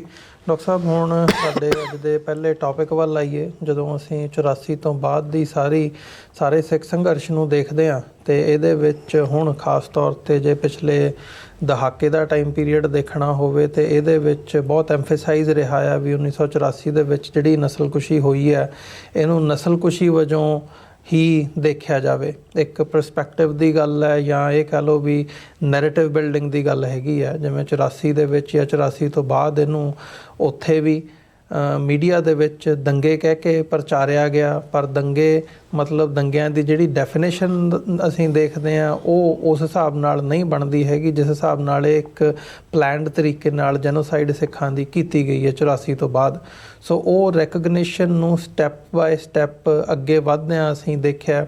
ਓਨਟਾਰੀਓ ਦੇ ਵਿੱਚ ਪਹਿਲਾ ਸੂਬਾ ਸੀ ਜਿੱਥੇ ਜਗਮੀਤ ਸਿੰਘ ਵੱਲੋਂ ਜਿਹੜਾ ਇਹ ਰੈਜ਼ੋਲੂਸ਼ਨ ਲਿਆਂਦਾ ਗਿਆ ਉਹ ਸਕਸੈਸਫੁਲ ਨਹੀਂ ਹੋ ਸਕਿਆ। ਉਹ ਤੋਂ ਬਾਅਦ ਬੀਬੀ ਮੱਲੀ ਵੱਲੋਂ ਲਿਆਂਦਾ ਗਿਆ ਅਤੇ ਉਹ ਸਕਸੈਸਫੁਲ ਹੋਇਆ ਅਤੇ ਉਹ ਤੋਂ ਬਾਅਦ ਅਮਰੀਕਾ ਦੇ ਵਿੱਚ ਹੁਣ ਅਸੀਂ ਦੇਖਦੇ ਹਾਂ ਪਿਛਲੇ ਸਾਲਾਂ ਦੇ ਵਿੱਚ ਕਈ ਸਟੇਟਾਂ ਵੱਲੋਂ ਪੈਨਸਿਲਵੇਨੀਆ, ਕਨੈਟੀਕਟ ਤੋਂ ਲੈ ਕੇ ਕੈਲੀਫੋਰਨੀਆ ਦੇ ਵਿੱਚ ਰੈਜ਼ੋਲੂਸ਼ਨਸ ਪਏ ਅਤੇ ਉਹ ਨਿਊ ਜਰਸੀ ਦੇ ਵਿੱਚ ਉਹ ਮੁੜ ਕੇ ਰੈਕਗਨਾਈਜ਼ ਕੀਤਾ ਗਿਆ ਸੂਬਿਆਂ ਦੇ ਵੱਲੋਂ। ਅਤੇ ਇਹ ਆਸ ਜਾਂ ਇਹਨੂੰ ਦੇਖਿਆ ਜਾ ਰਿਹਾ ਸੀ ਵੀ ਇਹ ਹੌਲੀ ਹੌਲੀ ਗੱਲ ਅੱਗੇ ਵੱਧਦੀ ਇਵੈਂਚੁਅਲੀ ਇਹ ਇਸ ਲੈਵਲ ਤੱਕ ਜਾਵੇ ਕਿ ਭਾਈ ਕਿਸੇ ਮੁਲਕ ਵੱਲੋਂ ਵੀ ਜਿਹੜੀ ਫੈਡਰਲ ਲੈਵਲ ਦੇ ਉੱਤੇ ਵੀ ਰੈਕਗਨੀਸ਼ਨ ਮਿਲੇ। ਸੋ ਅੱਜ ਦੀ ਜਿਹੜੀ ਇੱਕ ਅਹਿਮ ਖਬਰ ਅਸੀਂ ਪਹਿਲੀ ਇਹਨੂੰ ਅਸੀਂ ਇਹ ਵੀ ਕਹਿ ਸਕਦੇ ਹਾਂ ਵੀ ਬ੍ਰੇਕ ਕਰਨ ਜਾ ਰਹੇ ਹਾਂ ਇਸ ਲੈਵਲ ਦੇ ਉੱਤੇ ਕਿ ਅਮਰੀਕਾ ਦੇ ਵਿੱਚ ਉਹ ਜਿਹੜਾ ਰੈਜ਼ੋਲੂਸ਼ਨ ਹੈ ਉਹ ਆ ਗਿਆ ਆ। ਅਮਰੀਕਾ ਦੇ ਮਤਲਬ ਹੁਣ ਕੈਲੀਫੋਰਨੀਆ ਤੋਂ ਜਿਹੜੇ ਕਾਂਗਰਸਮੈਨ ਹੈਗੇ ਆ ਡੇਵਿਡ ਵੈਲਾਡੇਓ, ਉਹਨਾਂ ਵੱਲੋਂ ਇੱਕ ਰੈਜ਼ੋਲੂਸ਼ਨ ਲਿਆਂਦਾ ਗਿਆ ਆ ਜਿਹਦੇ ਵਿੱਚ ਇਸ ਸਾਰੇ ਪਾਰਟ ਨੂੰ ਮੁੱਖ ਰੱਖਦਿਆਂ ਹੋਇਆਂ ਹੁਣ ਕਾਂਗਰਸ ਦੇ ਵੱਲੋਂ ਉਹ ਹੋਣਾ ਵੀ ਭਾਈ ਮਾਨਤਾ ਦਿੱਤੀ ਜਾਵੇ 1984 ਦੀ ਸਿੱਖ ਨਸਲਕੁਸ਼ੀ ਨੂੰ, ਮੰਨਿਆ ਜਾਵੇ ਕਿ ਨਸਲਕੁਸ਼ੀ ਹੋਈ ਆ। ਸੋ ਜੇ ਹੁਣ ਇਹ ਅੱਗੇ ਗੱਲ ਤੁਰਦੀ ਹੈ ਤੇ ਮੈਂ ਇਹਦੇ ਤੇ ਚਾਹੂੰਗਾ, ਹਾਲਾਂਕਿ ਜਿਹੜੀਆਂ ਸਿੱਖ ਆਰਗੇਨਾਈਜੇਸ਼ਨਸ ਹੈਗੀਆਂ ਨੇ ਅਮਰੀਕਾ ਦੇ ਵਿੱਚ ਕੰਮ ਕਰਦੀਆਂ, ਉਹਨਾਂ ਵੱਲੋਂ ਵੀ ਇਸ ਰੈਜ਼ੋਲੂਸ਼ਨ ਦੀ ਹਮਾਇਤ ਦੇ ਵਿੱਚ ਜਿਹੜੀ ਸਪੋਰਟ ਹੈਗੀ ਹੈ ਉਹ ਦਿੱਤੀ ਗਈ ਹੈ ਤੇ ਇਹਦੀ ਪ੍ਰੈਸ ਰਿਲੀਜ਼ ਵੀ ਉਹਨਾਂ ਦੇ ਆਫਿਸ ਵੱਲੋਂ ਕੱਢੀ ਗਈ ਹੈ। ਸੋ ਇਹਨੂੰ ਥੋੜ੍ਹਾ ਜਿਹਾ ਡਿਸਕਸ ਕਰੀਏ, ਖੰਗਾਲੀਏ ਤੇ ਇਸ ਸੰਦਰਭ ਦੇ ਵਿੱਚ ਦੇਖੀਏ ਵੀ ਭਾਈ ਜਿਹੜੀ ਇਹ ਸਟਰਗਲ ਹੈਗੀ ਹੈ ਰੈਕਗਨੇਸ਼ਨ ਦੀ ਪਹਿਲਾਂ ਫਿਰ ਅਕਾਊਂਟੇਬਿਲਿਟੀ ਦੀ, ਉਹਦੇ ਵਿੱਚ ਇਹ ਇੱਕ ਵੱਡਾ ਮੀਲ ਪੱਥਰ ਸਾਬਤ ਹੋਵੇਗਾ। ਦੇਖੋ ਅਮਰਵੀਰ ਸਿੰਘ ਜੀ, ਤੁਸੀਂ ਬਹੁਤ ਖੂਬਸੂਰਤ ਅੰਦਾਜ਼ ਦੇ ਵਿੱਚ ਇਸ ਅੱਜ ਦੀ ਖਬਰ ਨੂੰ TV 84 ਦੇ ਮਾਧਿਅਮ ਰਾਹੀਂ ਸਿੱਖ ਜਗਤ ਤੱਕ ਪਹੁੰਚਾਇਆ। ਸ਼ਾਇਦ ਸਾਡਾ ਇਹ ਪਹਿਲਾ ਚੈਨਲ ਹੋਏਗਾ ਕਿਉਂਕਿ ਇਹ ਅੱਜ ਹੀ ਰੈਜ਼ੋਲੂਸ਼ਨ ਇੰਟਰੋਡਿਊਸ ਹੋਇਆ US ਕਾਂਗਰਸ ਦੇ ਵਿੱਚ। ਅਸੀਂ ਇਸ ਬਾਰੇ ਵੀ ਗੱਲਬਾਤ ਕਰਾਂਗੇ, ਲੇਕਿਨ ਇਹਦੇ 'ਚ ਕੋਈ ਸ਼ੱਕ ਨਹੀਂ ਹੈ, ਜਿਵੇਂ ਤੁਸੀਂ ਇਸ ਦੇ ਪ੍ਰੀਐਂਬਲ ਜਾਂ ਭੂਮਿਕਾ ਦੇ ਵਿੱਚ ਕਿਹਾ ਕਿ ਜਦੋਂ ਕੋਈ ਮਾਈਨੋਰਿਟੀ ਨੇਸ਼ਨ ਔਰ ਖ਼ਾਸ ਤੌਰ 'ਤੇ ਘੱਟ ਗਿਣਤੀ ਇੱਕ ਬਹੁ ਗਿਣਤੀ ਦੇ ਜ਼ਬਰ ਦਾ ਸ਼ਿਕਾਰ ਹੁੰਦੀ ਹੈ, ਔਰ ਇਸ ਨੂੰ ਹੁਣ ਈਵਨ ਯੂਨਾਈਟਿਡ ਨੇਸ਼ਨਸ ਨੇ ਆਪਣੇ ਜਿਹੜੀ ਇੱਕ ਉਹਨਾਂ ਦੀ ਪ੍ਰਵਾਨਿਤ ਡੈਫੀਨੇਸ਼ਨ ਹੈ ਜੈਨੋਸਾਈਡ ਦੀ ਜੀ, ਉਸ ਦੇ 10 ਸਟੈਪ ਦਿੱਤੇ ਹੋਏ ਨੇ। ਔਰ ਉਹਨਾਂ 10 ਸਟੈਪਸ ਦੇ ਵਿੱਚ ਜਿਹੜਾ ਇੱਕ ਸਟੈਪ ਜਿਹੜਾ ਖ਼ਾਸ ਤੌਰ 'ਤੇ ਅੱਜ ਦੇ ਇਸ ਰੈਜ਼ੋਲੂਸ਼ਨ ਦੇ ਨਾਲ ਸੰਬੰਧਿਤ ਹੈ ਉਹ ਹੈ ਡਿਨਾਇਲ। ਉਹਦੇ 'ਚ ਪੂਰੇ ਤੌਰ ਦੇ ਉੱਤੇ ਇਹ ਡਿਸਕ੍ਰਾਈਬ ਕੀਤਾ ਗਿਆ ਕਿ ਕਿਵੇਂ ਇੱਕ ਗਰੁੱਪ ਨੂੰ ਟਾਰਗੇਟ ਕੀਤਾ ਜਾਂਦਾ ਹੈ, ਕਿਵੇਂ ਆਰਗੇਨਾਈਜੇਸ਼ਨਸ ਉਹਦੇ ਲਈ ਬਿਲਡ ਕੀਤੀਆਂ ਜਾਂਦੀਆਂ ਨੇ, ਕਿਵੇਂ ਲੋਕਾਂ ਦੇ ਵਿੱਚ ਉਸ ਗਰੁੱਪ ਪ੍ਰਤੀ ਹੇਟਰਡ ਨਫ਼ਰਤ ਪੈਦਾ ਕੀਤੀ ਜਾਂਦੀ ਹੈ, ਕਿਵੇਂ ਉਸ ਨੂੰ ਐਗਜ਼ੀਕਿਊਟ ਕੀਤਾ ਜਾਂਦਾ ਹੈ, ਔਰ ਫਾਈਨਲ ਸਟੈਪ ਹੁੰਦਾ ਕਿ ਕਿਵੇਂ ਡਿਨਾਇਲ ਕੀਤੀ ਜਾਂਦੀ ਹੈ ਜਾਂ ਉਸ ਤੋਂ ਮੁਨਕਰ ਹੋਇਆ ਜਾਂਦਾ ਹੈ। ਸੋ ਇਹ ਇਕੱਲੇ ਸਾਡੇ ਜੈਨੋਸਾਈਡ ਨਾਲ ਸੰਬੰਧਿਤ ਗੱਲ ਨਹੀਂ ਹੈ। ਅਸੀਂ ਈਵਨ 20ਵੀਂ ਸਦੀ ਦੇ ਕੰਟੈਕਸਟ ਦੇ ਵਿੱਚ ਦੇਖੀਏ ਕਿ ਜਿਵੇਂ ਈਵਨ ਆਰਮੀਨੀਅਨ ਜੈਨੋਸਾਈਡ ਨੂੰ ਆਲਮੋਸਟ 100 ਸਾਲ ਬਾਅਦ US ਕਾਂਗਰਸ 'ਚ ਮਾਨਤਾ ਮਿਲੀ, ਬਾਅਦ ਦੇ ਵਿੱਚ ਓਬਾਮਾ ਐਡਮਿਨਿਸਟ੍ਰੇਸ਼ਨ ਨੇ ਇਸ ਇਸ਼ੂ ਨੂੰ ਟਰਕੀ ਦੀ ਗਵਰਨਮੈਂਟ ਦੇ ਨਾਲ ਵੀ ਉਠਾਇਆ। ਜੂਇਸ਼ ਹੋਲੋਕਾਸਟ ਜਿਹਦੇ ਲਈ ਲਫ਼ਜ਼ ਉਹਨਾਂ ਨੇ ਆਪਣੇ ਲਈ ਰਿਜ਼ਰਵ ਕੀਤਾ ਹੋਇਆ, ਉਹ ਤਾਂ ਇੱਕ ਨੋਨ ਫੈਕਟ ਸੀ, ਪਰ ਸੱਚਾਈ ਇਹ ਹੈ ਕਿ ਜਦੋਂ ਉਹ ਹੋਲੋਕਾਸਟ ਚੱਲ ਰਹੀ ਸੀ ਯਹੂਦੀਆਂ ਦੀ, ਜਿਪਸੀਆਂ ਦੀ, ਕੈਥੋਲਿਕਸ ਦੀ, ਸਿਵਲ ਲਿਬਰਟੇਰੀਅਨਸ ਦੀ, ਕਮਿਊਨਿਸਟ ਦੀ, ਤੇ ਦੁਨੀਆ ਨੂੰ ਇਸ ਦਾ ਪਤਾ ਨਹੀਂ ਸੀ, ਤੇ ਜੇ ਪਤਾ ਸੀ ਤਾਂ ਉਹ ਡਿਨਾਇਲ ਸੀ ਕਿ ਕੁਛ ਨਹੀਂ ਹੋ ਰਿਹਾ। ਉਹ ਤਾਂ ਆਪਣੇ ਮੁਲਕ ਦੀ ਤਰੱਕੀ ਦੇ ਲਈ ਜਿਹੜਾ ਹੈ ਹਿਟਲਰ ਔਰ ਨਾਜ਼ੀ ਪਾਰਟੀ ਕੰਮ ਕਰ ਰਹੀ ਹੈ, ਔਰ ਅੱਜ ਅਸੀਂ 6 ਮਿਲੀਅਨ ਯਹੂਦੀਆਂ ਦਾ ਮਾਰੇ ਜਾਣਾ ਔਰ ਦੂਸਰੀ ਤੀਸਰੀ ਕਹਾਣੀ ਤੋਂ ਪਰਿਚਿਤ ਹੈ। ਇਸੇ ਤਰੀਕੇ ਨਾਲ ਈਵਨ ਅਮਰੀਕਾ ਜਿਸ ਮੁਲਕ 'ਚ ਅਸੀਂ ਬੈਠੇ ਹਾਂ, ਇੱਥੋਂ ਦੇ ਜਿਹੜੇ ਮੂਲ ਨਿਵਾਸੀ ਜਿਨ੍ਹਾਂ ਨੂੰ ਨੇਟਿਵ ਅਮਰੀਕਨਸ ਕਿਹਾ ਜਾਂਦਾ, ਹੁਣ ਕਦੇ ਰੈੱਡ ਇੰਡੀਅਨਸ ਕਿਹਾ ਜਾਂਦਾ ਸੀ, ਉਹਨਾਂ ਦਾ ਜੇ ਤੁਸੀਂ ਕਦੇ ਬਿਰਤਾਂਤ ਜਾਂ ਉਹਨਾਂ ਦੇ ਨਾਲ ਰਿਲੇਟਡ ਹਿਸਟਰੀ ਦੇਖੋ ਤਾਂ ਕੰਬਣੀ ਛੱਡਣ ਵਾਲੀ ਸਿਚੁਏਸ਼ਨ ਹੁੰਦੀ ਹੈ ਕਿ ਕਿਵੇਂ ਸਿਸਟਮੈਟਿਕਲੀ ਈਵਨ 19ਵੀਂ ਸਦੀ ਦੇ ਐਂਡ ਤੱਕ ਜਾਂ 20ਵੀਂ ਸਦੀ ਦੀ ਬਿਗਨਿੰਗ ਤੱਕ ਉਹਨਾਂ ਨੂੰ ਡਿਸਪੋਜ਼ੈਸ ਕੀਤਾ ਜਾਂਦਾ ਰਿਹਾ, ਉਹਨਾਂ ਦੀਆਂ ਜ਼ਮੀਨਾਂ ਤੋਂ ਕਿਵੇਂ ਮਿੱਥ ਕੇ ਉਹਨਾਂ ਨੂੰ ਜਿਹੜਾ ਹੈ ਉਹ ਫਿਨਿਸ਼ ਕੀਤਾ ਗਿਆ। ਔਰ ਇਹੀ ਕਹਾਣੀ ਆਸਟ੍ਰੇਲੀਆ ਦੇ ਐਬੋਰੀਜਨਲਸ ਔਰ ਭਾਰਤ ਦੇ ਵੀ ਨਿਊਜ਼ੀਲੈਂਡ ਦੇ ਮੌਰੀਜ਼ ਔਰ ਭਾਰਤ ਦੇ ਵਿੱਚ ਵੀ ਆਲਰੇਡੀ ਜੇ ਤੁਸੀਂ ਦੇਖੋਗੇ ਕਿ ਕਿਸ ਕਿਸਮ ਦੇ ਨਸਲਘਾਤ ਜਿਹੜੇ ਇਹਨਾਂ 76-77 ਸਾਲਾਂ 'ਚ ਇਹਨਾਂ ਨੇ ਕੀਤੇ ਨੇ ਇੰਡੀਅਨ ਰਜੀਮ ਨੇ। ਪਰ ਅੱਜ ਅਸੀਂ ਕਿਉਂਕਿ ਸਿੱਖ ਨਸਲਕੁਸ਼ੀ ਦੇ ਹਵਾਲੇ ਨਾਲ ਗੱਲ ਕਰ ਰਹੇ, ਸੋ ਜਦੋਂ ਅਸੀਂ ਅੱਜ ਦੇ ਇਸ ਵਰ੍ਹੇ 'ਚੋਂ ਗੁਜ਼ਰ ਰਹੇ ਹਾਂ 2024 'ਚੋਂ, ਇਹ 40ਵਾਂ ਵਰ੍ਹਾ ਹੈ ਦੋਵੇਂ ਪਾਸਿਓਂ। ਇੱਕ ਪਾਸੇ ਜੂਨ 84 ਦੇ ਘੱਲੂਘਾਰੇ ਨਾਲ ਸੰਬੰਧਿਤ 40ਵਾਂ ਸਾਲ ਹੈ, ਦੂਸਰੇ ਪਾਸੇ ਨਵੰਬਰ 84, ਕਿਉਂਕਿ ਨਵੰਬਰ ਆਲਮੋਸਟ ਅਸੀਂ ਅਕਤੂਬਰ ਦੇ ਲਾਸਟ ਡੇਜ਼ 'ਚੋਂ ਗੁਜ਼ਰ ਰਹੇ ਹਾਂ। ਇਸ ਲਈ ਇਹ ਜਿਹੜਾ ਰੈਜ਼ੋਲੂਸ਼ਨ US ਕਾਂਗਰਸ ਦੇ ਵਿੱਚ ਅੱਜ ਪੇਸ਼ ਕੀਤਾ ਗਿਆ, ਇਸ ਦੀ ਹੋਰ ਵੀ ਅਹਿਮੀਅਤ ਬਣ ਜਾਂਦੀ ਹੈ। 40th ਐਨੀਵਰਸਰੀ ਵੀ ਹੈ, ਔਰ ਬਿਲਕੁਲ ਇਸ ਨਵੰਬਰ ਦਾ ਹਫ਼ਤਾ ਸ਼ੁਰੂ ਹੋਣ ਤੋਂ ਠੀਕ ਪਹਿਲਾਂ ਇਹ US ਹਾਊਸ ਦੇ ਵਿੱਚ ਲਿਆਂਦਾ ਗਿਆ। ਸੋ ਅਸੀਂ ਦੇਖਦੇ ਹਾਂ ਕਿ ਜੂਨ 84 ਤਾਂ ਇੱਕ ਵੈਲ ਪਲੈਨਡ ਟੋਟਲ ਵਾਰ ਸਿੱਖਾਂ ਦੇ ਖਿਲਾਫ ਐਲਾਨਿਆ ਗਿਆ। ਉਹਨਾਂ ਦਾ ਜਿਹੜਾ ਏਜੰਡਾ, ਜਿਸ 'ਤੇ ਇੰਦਰਾ ਗਾਂਧੀ ਔਰ ਉਹਨਾਂ ਦੀ ਬ੍ਰਹਮਨਿਕਲ ਹਕੂਮਤ 1980 ਤੋਂ ਕੰਮ ਕਰ ਰਹੀ ਸੀ ਉਹਨਾਂ ਨੇ ਇੰਪਲੀਮੈਂਟ ਕੀਤਾ। ਪਰ ਇਹ ਹੁਣ ਇੱਕ ਨੋਨ ਫੈਕਟ ਵੀ ਹੈ, ਜਿਵੇਂ ਸਿੱਖ ਹਿਸਟੋਰੀਅਨ ਸੰਗਤ ਸਿੰਘ ਨੇ ਇਸ ਸਟੋਰੀ ਨੂੰ ਬ੍ਰੇਕ ਕੀਤਾ, ਹੋਰ ਵੀ ਇੱਕ ਦੋ ਥਾਵਾਂ 'ਤੇ ਆਇਆ ਕਿ ਐਕਚੁਅਲੀ ਨਵੰਬਰ 1984 'ਚ 9 ਨਵੰਬਰ ਨੂੰ ਗੁਰੂ ਨਾਨਕ ਸਾਹਿਬ ਦਾ ਪ੍ਰਕਾਸ਼ ਪੁਰਬ ਸੀ ਔਰ ਵੱਡੇ ਪੈਮਾਨੇ 'ਤੇ ਪੰਜਾਬ ਤੋਂ ਬਾਹਰਲੇ ਸਟੇਟਾਂ ਦੇ ਸਿੱਖਾਂ ਦੀ ਨਸਲਕੁਸ਼ੀ ਕਰਨ ਦੀ ਪਲਾਨ ਸੀ, ਜਿਸ ਨੂੰ ਜਦੋਂ ਚੈਲੰਜ ਕੀਤਾ ਗਿਆ ਔਰ ਉਹ ਚੈਲੰਜ ਆਇਆ ਸ਼ਹੀਦ ਬੇਅੰਤ ਸਿੰਘ ਸਤਵੰਤ ਸਿੰਘ ਦੀ ਬਦੌਲਤ ਕਿ ਉਹਨਾਂ ਨੇ ਇੰਦਰਾ ਗਾਂਧੀ ਨੂੰ ਸਜ਼ਾ ਯਾਫਤਾ ਕੀਤਾ 31 ਅਕਤੂਬਰ ਦੀ ਸਵੇਰ ਨੂੰ। ਜੀ ਹੁਣ ਇਹ ਠੀਕ ਹੈ ਕਿ ਜਿਹੜੇ ਰੈਜ਼ੋਲੂਸ਼ਨ ਆਏ ਨੇ ਅੱਡ ਉਹਨਾਂ ਦੇ ਵਿੱਚ ਤੁਸੀਂ ਬਿਲਕੁਲ ਠੀਕ ਕਿਹਾ ਕਿ ਓਨਟਾਰੀਓ ਪ੍ਰੋਵਿੰਸ ਦੇ ਵਿੱਚ ਜਿੱਥੇ ਸਭ ਤੋਂ ਪਹਿਲਾਂ ਜਗਮੀਤ ਸਿੰਘ ਨੇ ਜਿਹੜੇ ਮੈਂਬਰ ਜਿਹੜਾ ਉਹ MPP ਦੇ ਤੌਰ ਦੇ ਉੱਤੇ ਉਹਨਾਂ ਦਾ ਰੁਤਬਾ ਹੈ, ਉੱਥੇ ਪ੍ਰੋਵਿੰਸ਼ੀਅਲ MLA ਜਿਹਨੂੰ ਅਸੀਂ ਕਹਿੰਦੇ MPP ਕਿਹਾ ਜਾਂਦਾ ਹਾਂ, ਮੈਂਬਰ ਆਫ ਪ੍ਰੋਵਿੰਸ਼ੀਅਲ ਪਾਰਲੀਮੈਂਟ। ਲੇਕਿਨ ਬਾਅਦ ਦੇ ਵਿੱਚ ਇਹ ਸੇਰਾ ਲਿਬਰਲ ਪਾਰਟੀ, ਕਿਉਂਕਿ ਜਗਮੀਤ ਸਿੰਘ NDP ਨੂੰ ਰਿਪਰੈਜ਼ੈਂਟ ਕਰਦੇ ਨੇ, ਓਨਟਾਰੀਓ 'ਚ ਕੋਈ ਬਹੁਤੀ ਹੋਂਦ ਨਹੀਂ ਹੈ ਔਰ ਇਹ ਕ੍ਰੈਡਿਟ ਫਿਰ ਲਿਬਰਲ ਪਾਰਟੀ ਦੀ ਗੁਰਬਖਸ਼ ਸਿੰਘ ਮੱਲੀ ਦੀ ਬੇਟੀ ਬੀਬੀ ਮੱਲੀ ਨੂੰ ਜਾਂਦੀ ਹੈ। ਗੁਰਬਖਸ਼ ਸਿੰਘ ਮੱਲੀ ਵੀ ਸ਼ਾਇਦ 3 ਟਾਈਮ ਜਾਂ 4 ਟਾਈਮ MP ਰਹੇ ਨੇ ਤੇ ਉਹਨਾਂ ਨੇ ਇੰਟਰੋਡਿਊਸ ਕਰਵਾਇਆ ਔਰ ਈਵਨ ਕੰਜ਼ਰਵੇਟਿਵ ਪਾਰਟੀ ਦੇ ਵੀ MLAs ਨੇ ਜਾਂ MPPs ਨੇ ਹਮਾਇਤ ਕੀਤੀ, ਜਗਮੀਤ ਸਿੰਘ ਨੇ ਵੀ ਕੀਤੀ ਔਰ ਪਾਸ ਹੋਇਆ। ਅਮਰੀਕਾ ਦੇ ਵਿੱਚ ਇਹ ਬੜੀ ਤੇਜ਼ੀ ਦੇ ਨਾਲ, ਔਰ ਇਹ ਮੈਂ ਕ੍ਰੈਡਿਟ ਨਿਊ ਜਰਸੀ ਦੇ ਆਪਣੇ ਵੀਰਾਂ ਭੈਣਾਂ ਨੂੰ ਦਿੰਦਾ ਹੈ ਕਿ ਉਹਨਾਂ ਨੇ ਜਿਹੜੀ ਇੱਕ ਸਟੈਂਡਰਡ ਲੈਂਗੁਏਜ ਸੈੱਟ ਕੀਤੀ, ਕਿਉਂਕਿ ਇੱਕ ਤਾਂ ਕੈਜੂਅਲਟੀਜ਼ ਦੀ ਗੱਲ ਸੀ, ਕਿਉਂਕਿ ਭਾਰਤੀ ਸਟੇਟ ਨੇ ਤਾਂ ਦਿੱਲੀ ਦੇ ਵਿੱਚ ਆਲਮੋਸਟ 4000 ਕਿਲਿੰਗ ਅਤੇ ਬਾਕੀ ਸਾਰਿਆਂ 'ਚ ਮਲੂ ਕੇ 500-700 ਕੋਈ ਕਾਨਪੁਰ ਇੱਧਰ ਉੱਧਰ 5000 ਦੀ ਫਿਗਰ ਵੀ ਕ੍ਰਾਸ ਨਹੀਂ ਕੀਤੀ ਜੀ, ਜਦੋਂ ਕਿ 30,000 ਦੇ ਕਰੀਬ ਸਿੱਖ ਭਾਰਤ ਦੇ ਆਲਮੋਸਟ ਹਰ ਸੂਬੇ ਦੇ ਵਿੱਚ, ਔਰ ਉਹਦੇ 'ਚੋਂ ਕੁਛ ਦਾ ਅਸੀਂ ਜ਼ਿਕਰ ਕਰਾਂਗੇ ਜਿਸ ਦਾ ਇਸ ਰੈਜ਼ੋਲੂਸ਼ਨ 'ਚ ਵੀ ਜ਼ਿਕਰ ਹੈ। ਸੋ ਇਹ 30,000 ਦੀ ਫਿਗਰ ਵਾਲਾ ਰੈਜ਼ੋਲੂਸ਼ਨ ਜਿਹੜਾ ਹੈ ਨਵੰਬਰ 84 ਨੂੰ ਸਿੱਖ ਨਸਲਕੁਸ਼ੀ ਪ੍ਰਵਾਨਦਿਆਂ ਇਹ ਨਿਊ ਜਰਸੀ ਦੇ ਵਿੱਚ ਪਾਸ ਹੋਇਆ, ਫਿਰ ਪੈਨਸਿਲਵੇਨੀਆ, ਫਿਰ ਕੈਲੀਫੋਰਨੀਆ, ਕਨੈਟੀਕਟ ਔਰ ਈਵਨ ਮੇਰਾ ਖਿਆਲ ਹੈ ਯੂਟਾ ਦੇ ਵਿੱਚ ਵੀ, ਭਾਵੇਂ ਉਹ ਅਜੇ ਤੱਕ ਪ੍ਰੋਕਲੇਮੇਸ਼ਨ ਹੈ ਜਾਂ ਕਿਵੇਂ, ਔਰ ਈਵਨ ਟੈਕਸਾਸ ਦੇ ਵਿੱਚ ਵੀ ਕਿਸੇ ਲੈਵਲ 'ਤੇ। ਸੋ ਪ੍ਰੋਪਰਲੀ ਜੇ ਅਸੀਂ ਇਹ ਕਹਿਣਾ ਹੋਏ, ਇਹ ਸਾਡੀ ਤਵੱਕੋ ਵੀ ਸੀ, ਆਸ ਵੀ, ਜਿਵੇਂ ਕੈਨੇਡਾ ਦੇ ਹਵਾਲੇ ਨਾਲ ਵੀ। ਹੁਣ ਅਸੀਂ ਅੱਗੇ ਜ਼ਿਕਰ ਕੀਤਾ ਸੀ ਕਿ ਜਗਮੀਤ ਸਿੰਘ ਹੋਰਾਂ ਨੇ ਇੱਕ ਪੈਟੀਸ਼ਨ ਸ਼ੁਰੂ ਕੀਤੀ ਹੋਈ ਹੈ ਨਵੰਬਰ 84 ਨੂੰ ਲੈ ਕੇ। ਇੱਕ ਪੈਟੀਸ਼ਨ ਸੁਖ ਧਾਲੀਵਾਲ ਨੇ ਸ਼ੁਰੂ ਕੀਤੀ ਹੋਈ ਹੈ ਕਿ ਕਨਿਸ਼ਕਾ ਕਾਂਡ ਦੀ ਮੁੜ ਇਨਕੁਆਇਰੀ ਹੋਏ, ਉਸ ਦੀ ਮੁੜ ਪੜਤਾਲ ਹੋਏ। ਇੱਕ ਜਗਮੀਤ ਸਿੰਘ ਹੋਰਾਂ ਨੇ ਕੀਤੀ ਹੋਈ ਹੈ ਕਿ ਨਵੰਬਰ 84 ਨੂੰ ਸਿੱਖ ਨਸਲਕੁਸ਼ੀ ਐਲਾਨਿਆ ਜਾਏ ਫੈਡਰਲ ਲੈਵਲ 'ਤੇ ਜੀ, ਕਿਉਂਕਿ ਇਹ ਗੱਲ ਇਕੱਲੀ ਇਹ ਨਹੀਂ ਹੈ। ਜਦੋਂ ਜਿਵੇਂ ਮੈਂ ਕਿਹਾ ਵੀ ਇੱਕ ਤਾਂ ਜਿਹੜੀ ਸਟੇਟ ਜੈਨੋਸਾਈਡ ਕਰਦੀ ਉਹ ਡਿਨਾਇਲ 'ਚ ਹੁੰਦੀ ਹੈ, ਅਤੇ ਜਦੋਂ ਉਸ ਕੌਮ ਦਾ ਜਿਹੜੇ ਕਿ ਉਸ ਜ਼ਬਰ ਦਾ ਸ਼ਿਕਾਰ ਹੋਏ ਹੁੰਦੇ ਨੇ ਉਹਨਾਂ ਦਾ ਕੇਸ ਬਿਲਟ ਹੋਣ ਲੱਗਦਾ ਇੰਟਰਨੈਸ਼ਨਲ ਲੈਵਲ 'ਤੇ, ਜਿਵੇਂ ਸਾਡਾ ਅੱਡ ਮੁਲਕ ਖਾਲਿਸਤਾਨ ਦਾ ਕੇਸ ਹੈ, ਉਹਦੇ ਲਈ ਇਹ ਜਿਹੜੇ ਰੈਜ਼ੋਲੂਸ਼ਨਸ ਨੇ ਇਹ ਬਹੁਤ ਅਹਿਮੀਅਤ ਰੱਖਦੇ ਨੇ। ਔਰ ਅਸੀਂ ਹੋਪ ਕਰਦੇ ਹਾਂ ਕਿ ਜਿਨ੍ਹਾਂ ਹਾਲਾਤਾਂ 'ਚ ਇਸ ਵੇਲੇ ਕੈਨੇਡਾ ਇੰਡੀਆ ਰਿਲੇਸ਼ਨਸ਼ਿਪ ਚਲੀ ਗਈ ਹੈ ਔਰ ਜਿਵੇਂ ਖੁੱਲ੍ਹ ਕੇ ਜਸਟਿਨ ਟਰੂਡੋ ਦੀ ਹਕੂਮਤ ਔਰ NDP ਦੀ ਹਮਾਇਤ ਦੇ ਨਾਲ ਉਹ ਸਟੈਂਡ ਲੈ ਰਹੇ ਨੇ, ਕੈਨੇਡਾ 'ਚ ਵੀ ਫੈਡਰਲ ਲੈਵਲ ਦੇ ਉੱਤੇ ਇਸ ਨੂੰ ਜੇ ਪਾਸ ਇਹ ਹੁੰਦਾ ਤਾਂ ਫਿਰ ਇਹ ਜਿਹੜਾ ਫਾਰਮੈਟ ਹੈ ਇਸ ਨੂੰ ਬਾਕੀ ਮੁਲਕਾਂ ਦੇ ਵਿੱਚ ਵੀ ਦੁਹਰਾਇਆ ਜਾ ਸਕਦਾ। ਅਮਰੀਕਾ ਦੇ ਵਿੱਚ ਇਹਨਾਂ ਸਟੇਟਾਂ ਵੱਲੋਂ ਸਿੱਖ ਜੈਨੋਸਾਈਡ ਨੂੰ ਰੈਕਗਨਾਈਜ਼ ਕਰਨਾ, ਹਾਲਾਂ ਜਿਹੜੀਆਂ ਸਿਟੀ ਕੌਂਸਲਸ ਨੇ ਉਹ ਤਾਂ ਡਜ਼ਨਸ ਦੇ ਵਿੱਚ ਨੇ, ਸਟਾਕਟਨ, ਲੈਥਰੋਪ, ਯੂਬਾ ਸਿਟੀ, ਕਿੰਨੀਆਂ ਹੀ ਸਿਟੀਜ਼ ਨੇ ਇਹਨੂੰ ਰੈਕਗਨਾਈਜ਼ ਕੀਤਾ।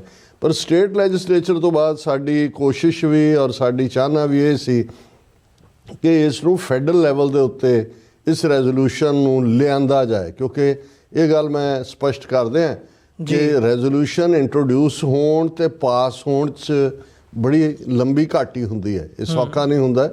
ਉਸ ਦੇ ਲਈ ਤੁਹਾਨੂੰ ਜਿਹੜਾ ਫਿਰ ਲੌਬੀ ਕਰਨੀ ਪੈਂਦੀ ਹੈ ਔਰ ਇਸ ਪੀਰੀਅਡ 'ਚ ਜਦੋਂ ਕਿ ਆਲਰੇਡੀ ਕੁਛ ਦਿਨ ਰਹਿ ਗਏ ਨੇ ਪ੍ਰੈਜ਼ੀਡੈਂਸ਼ੀਅਲ ਇਲੈਕਸ਼ਨ ਨੂੰ ਔਰ ਡੈਮੋਕ੍ਰੈਟਸ ਹੋਣ ਰਿਪਬਲਿਕਨ ਹੋਣ, ਉਹਨਾਂ ਸਾਰਿਆਂ ਦਾ ਆਪੋ ਆਪਣੇ ਡਿਸਟ੍ਰਿਕਟਸ ਦੇ ਵਿੱਚ ਜਾ ਕੇ ਉਹ ਲੱਗੇ ਹੋਏ ਨੇ ਪ੍ਰੋਪੇਗੈਂਡੇ 'ਚ ਦੂਜੇ 'ਚ, ਔਰ ਉਹਨਾਂ 'ਚੋਂ ਵੀ ਕਿੰਨਿਆਂ ਨੇ ਵਾਪਸ ਕਾਂਗਰਸ 'ਚ ਆਉਣਾ, ਕਿੰਨਿਆਂ ਨੇ ਨਹੀਂ ਆਉਣਾ, ਔਰ ਉਹਨਾਂ ਦੀ ਆਪਣੀ ਫੰਡਿੰਗ ਜਿਹੜੀ ਕਿ ਈਵਨ ਇੰਡੀਅਨ ਕਮਿਊਨਿਟੀ ਜਿਹੜੀ ਹੈ ਹਿੰਦੂ ਤਵੀ ਉਹ ਵੀ ਵੱਡੇ ਪੈਮਾਨੇ 'ਤੇ ਹੁਣ ਪੋਲੀਟੀਕਲ ਸਿਸਟਮ 'ਚ ਇੰਟਰਫੀਅਰ ਕਰਦੀ ਹੈ, ਮਨੀ ਪਾਵਰ ਨੂੰ ਯੂਜ਼ ਕਰਦੀ ਹੈ। ਸੋ ਇਸ ਗੱਲ ਨੂੰ ਅਸੀਂ ਜਿਹੜਾ ਉਹ ਜ਼ਰੂਰ ਸਪਸ਼ਟ ਕਰਨਾ ਚਾਹੁੰਦੇ ਹਾਂ ਕਿ ਇਹ ਪਹਿਲਾ ਬੇਬੀ ਸਟੈਪ ਹੈ ਫੈਡਰਲ ਲੈਵਲ ਦੇ ਉੱਤੇ। ਔਰ ਇਸ ਨੂੰ ਜਿਹੜਾ ਇੰਟਰੋਡਿਊਸ ਕੀਤਾ ਹੈ ਜਿਹੜੇ ਜਦੋਂ ਅਸੀਂ ਸਿੱਖ ਕਾਂਗਰੈਸ਼ਨਲ ਕਾਕਸ ਦੀ ਗੱਲ ਕਰਦੇ, ਸਿੱਖ ਅਮਰੀਕਨ ਕਾਂਗਰੈਸ਼ਨਲ ਕਾਕਸ, ਇਸ ਦੀਆਂ 2 ਚੇਅਰਸ ਨੇ। ਚੇਅਰਸ ਦਾ ਮਤਲਬ ਕਿ 2 ਨੂੰ ਹੈਡ ਬਾਈ ਪਾਰਟੀਸਨ ਹੈ, ਡੈਮੋਕਰੈਟ ਵੀ ਨੇ, ਰਿਪਬਲਿਕਨ ਵੀ ਨੇ। ਔਰ ਡੈਮੋਕਰੈਟਸ ਦੇ ਵਿੱਚ ਜਿਵੇਂ ਕਾਂਗਰਸਮੈਨ ਕੋਸਟਾ ਜਿਹੜੇ ਸਟਾਕਟਨ ਏਰੀਆ ਨੂੰ ਰਿਪਰੈਜ਼ੈਂਟ ਕਰਦੇ ਨੇ ਉਹ, ਔਰ ਰਿਪਬਲਿਕਨ 'ਚੋਂ ਜਿਹੜੇ ਨੇ ਉਹ ਖਾਸ ਤੌਰ ਦੇ ਉੱਤੇ ਮਿਸਟਰ ਡੇਵਿਡ ਜੀ ਵੈਲਾਡਿਓ, ਇਹਨਾਂ 2 ਨੇ ਇੰਟਰੋਡਿਊਸ ਕੀਤਾ। ਔਰ ਇਨੀਸ਼ੀਅਲੀ ਜਿਹੜੇ 3 ਕਾਂਗਰਸਮੈਨ ਜਿਨ੍ਹਾਂ ਨੇ ਨਾਲ ਹਮਾਇਤ ਦਿੱਤੀ ਹੈ ਉਹਦੇ 'ਚ ਕਾਂਗਰਸਮੈਨ ਜੋਸ਼ ਹਾਰਡਰ, ਕਾਂਗਰਸਮੈਨ ਵਿਨਸ ਫੋਂਗ ਔਰ ਕਾਂਗਰਸਮੈਨ ਜੌਨ ਡਿਊਰਾਟੇ। ਸੋ ਇਹ ਇੰਟਰੋਡਿਊਸ ਹੋਣਾ ਹੀ ਔਰ ਇਹਦੀ ਟਾਈਮਿੰਗ ਆਪਣੇ ਆਪ ਦੇ ਵਿੱਚ ਬੜੇ ਮਾਅਨੇ ਰੱਖਦੀ ਹੈ। ਔਰ ਦੂਸਰੀ ਗੱਲ ਅਹਿਮੀਅਤ ਵਾਲੀ, ਅਕਸਰ ਇੱਕ ਤਬਕਾ ਜਦੋਂ ਵੀ ਅਸੀਂ ਟਰੈਵਲ ਵੀ ਕਿਤੇ ਕਰਦੇ ਹਾਂ, ਜਿਵੇਂ ਹਾਲ ਵਿੱਚ ਅਸੀਂ ਯੂਰਪ 'ਚ ਸੀ, ਉਸ ਤੋਂ ਪਹਿਲਾਂ UK 'ਚ ਸੀ, ਅਮਰੀਕਾ ਕੈਨੇਡਾ 'ਚ ਵੀ ਇਹ ਗੱਲ ਅਕਸਰ ਸੁਣਨ ਨੂੰ ਮਿਲਦੀ ਹੈ ਕਿ ਜੀ ਸਿੱਖ ਜਥੇਬੰਦੀਆਂ ਜਾਂ ਸਿੱਖ ਆਪਸ 'ਚ ਇਕੱਠੇ ਕਿਉਂ ਨਹੀਂ ਹੁੰਦੇ। ਔਰ ਮੇਰਾ ਹਮੇਸ਼ਾ ਇਹ ਕਹਿਣਾ ਹੁੰਦਾ ਕਿ ਦੇਖੋ, ਤੁਸੀਂ ਕੋਈ ਐਸੀ ਵੱਡੀ ਮੰਜੀ ਨਹੀਂ ਬਣਾ ਸਕਦੇ ਜਿਹਦੇ 'ਤੇ ਤੁਸੀਂ 35 ਮਿਲੀਅਨ ਸਿੱਖਾਂ ਨੂੰ ਬਿਠਾਉਣਾ।